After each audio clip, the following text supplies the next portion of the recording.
வணக்கம் நண்பர்களே, welcome to Life Changing Gallery Tamil. தினமும் காலையில் ரொம்ப வித்தியாசமான பிரேக்ஃபாஸ்ட் எதிர்பார்க்குறாங்களா? இன்றைக்கி கோகனட் தோசை ரெசிபியோடு வந்திருக்கேன். கோகனட் தோசை வித் கார சட்னி. இன்றைக்கி இந்த தோசைக்கு பார்த்திங்கன்னா உளுந்து வெந்தயம் எதுவுமே தேவையில்லை. ரொம்ப வித்தியாசமான தோசை வார்க்கிறப்பவே தேங்காவோட வாசனை அவ்வளோ சூப்பராக வந்துச்சு. ஸோ அதுக்கு இன்றைக்கி இட்லி அரிசி, நல்லா குண்டுன்னு இட்லி அரிசி ஒரு 2 உலக்கு எடுத்திருக்கேன். 200 கிராம் உலக்கில் 2 உலக்கு, அதாவது 400 கிராம் இட்லி அரிசி எடுத்திருக்கேன். இதை நல்லா தண்ணி மூழ்கிற அளவுக்கு ஊற்றி 1.5 மணி நேரம் இந்த அரிசியை ஊற வச்சுக்கலாம். ஜஸ்ட் ஒரே நாளில் காலி பண்ணி விடுற மாதிரி தான் இந்த தோசை நான் மாவு அரைக்க போகிறேன்.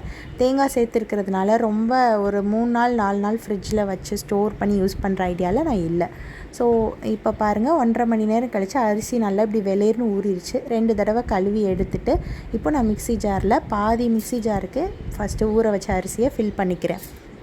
இன்றைக்கி இந்த மாவை அரைக்கிறதுக்காக தேங்காய் ஒரு கப் நிறையா சில்லு எடுத்து வச்சுக்கிறேன். நீங்கள் துருவி கூட எடுத்துக்கலாம்.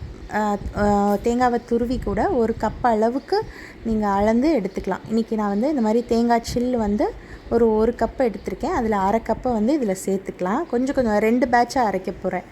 ஜாரை ரொம்ப ஃபில் பண்ணியிருக்காமல். அப்புறம் ஒரு கைப்பிடி சோறு, வேக வச்ச சோறு, மதியம் ஆக்கின சோறு இருக்குல்ல, அதுவும் சேர்த்துக்கிறேன். சேர்த்துட்டு நல்லா அரைச்சிக்கலாம். கொஞ்சமாக தண்ணியெல்லாம் சேர்த்து நல்லா இந்த மாதிரி கன்சிஸ்டன்சியில் அரைச்சிக்கலாம். இந்த இட்லி அரிசி ரொம்ப சாஃப்டாக அரைப்படணும்னு இல்லை, லேசாக நரன்னு தான் இருக்கும். அந்தளவுக்கு அரைச்சா போதும். இப்போ மறுபடியும் 2வது பேட்சுக்கு மீதமுள்ள ஊற வச்ச அரிசி, அடுத்த 1/2 கப் தேங்காய், அப்புறம் இன்னொரு ஒரு கைப்பிடி சோறு சேர்த்து மறுபடியும் அதே மாதிரி தண்ணியெல்லாம் சேர்த்து நல்லா அரைச்சிக்கிறேன்.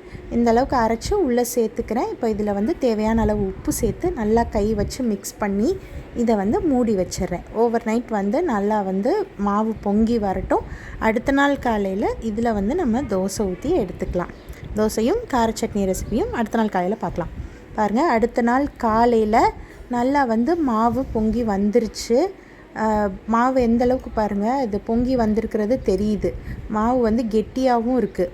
ஸோ இதில் கொஞ்சமாக ஒரு 1/4 செம்பு தண்ணி ஊற்றிக்கிறேன். சும்மா சின்ன கிளாஸில் ஒரு குட்டி கிளாஸ் அளவு தண்ணி ஊற்றி கன்சிஸ்டன்சி அட்ஜஸ்ட் பண்ணிக்கிறேன். ரொம்ப கெட்டியாக இருந்துச்சு. ஸோ அந்தளவுக்கு கெட்டியாக வேணான்றனால கொஞ்சமாக தண்ணி சேர்த்து நல்லா கலந்து எடுத்துக்கிறேன்.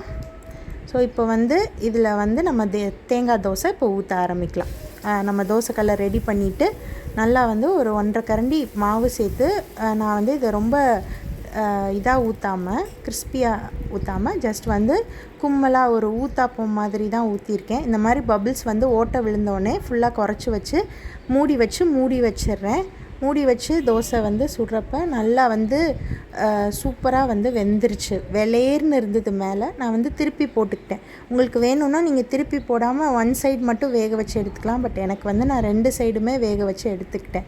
க்ளோஸ் பண்ணி நல்லா குக் பண்ணி தோசையை திருப்பி போட்டு அது ஒரு 2 மினிட்ஸ் லைட்டாக குக் பண்ணி எடுத்துக்கிட்டாச்சு. நல்லா ஓட்டையாக வெளியில் கிறிஸ்பியாகவும் உள்ளே ஒரு சைடு சாஃப்டாகவும் தோசை சூப்பராக இருந்துச்சு. ஊற்றுறப்பவே நல்லா தேங்காய் வாசனை வந்துச்சு. அந்தளவுக்கு ஒரு ப்ளசண்ட் ஸ்மெல் வந்துச்சு. ஸோ சில பேர் யோசிப்பீங்க, தேங்காய் கொலஸ்ட்ரால் அந்த மாதிரிலாம் அப்படிலாம் எதுவும் கிடையாது. அதாவது நம்ம நிறைய ஜங்க் ஃபுட் எடுத்துக்கிறோம் இந்த காலத்தில். பிரியாணி, அப்புறம் பஃப்ஸு. ஸோ இதெல்லாம் நம்ம சாப்பிட்றப்போ அது கொலஸ்ட்ரால் இருக்குது, அன்ஹெல்த்தி ஆயில் போட்டிருக்காங்க அப்படிலாம் யோசிக்க மாட்டேங்கிறோம். நம்ம டங்க் அதுக்கு அடிக்ட் ஆகிடுச்சுன்னா அடிக்கடி ஆர்டர் போட்டெல்லாம் மக்கள் சாப்பிட்றாங்க. ஸோ ஏன் அது ஹெல்த்தியாக ஒரு கடலப்பருப்பு இல்லை இந்த மாதிரி ஒரு தேங்காய் வர்றப்போ கொலஸ்ட்ரால் அப்படின்னு சொல்லி யோசிக்கிறீங்கன்னு தெரில. நம்ம எடுத்துக்கிற அளவு தான் முக்கியம். உங்களுக்கு கொலஸ்ட்ரால்னு தோணுச்சுன்னா நீங்கள் தேங்காய் தோசை ஜஸ்ட் 1 மட்டுமோ 2 மட்டுமோ ஊற்றி கூட சாப்பிட்லாம். அளவு ரொம்ப முக்கியம். ஸோ அளவாக எடுத்துக்கிட்டோன்னா எந்த ப்ராப்ளமும் இல்லை. தேங்காயில் குட் கொலஸ்ட்ரால் இருக்குது. ஸோ அது நம்ம ஹார்ட்டுக்கு நல்லது. இப்போ பார்த்திங்கன்னா அடுத்து இந்த சைடு கார சட்னிக்கு வதக்கிக்கலாம். அதுக்கு நான் கொஞ்சமாக நல்லெண்ணெய் சேர்த்து சூடு பண்ணிவிட்டு 5 பல் பூண்டு, அதுக்கப்புறம் ஒரு 3 பெரிய வெங்காயத்தை நறுக்கியிருக்கேன். அதை உள்ளே சேர்த்து இந்தளவுக்கு ப்ரௌன் கலர் ஆகிற வரைக்கும் வதக்கிக்கிறேன்.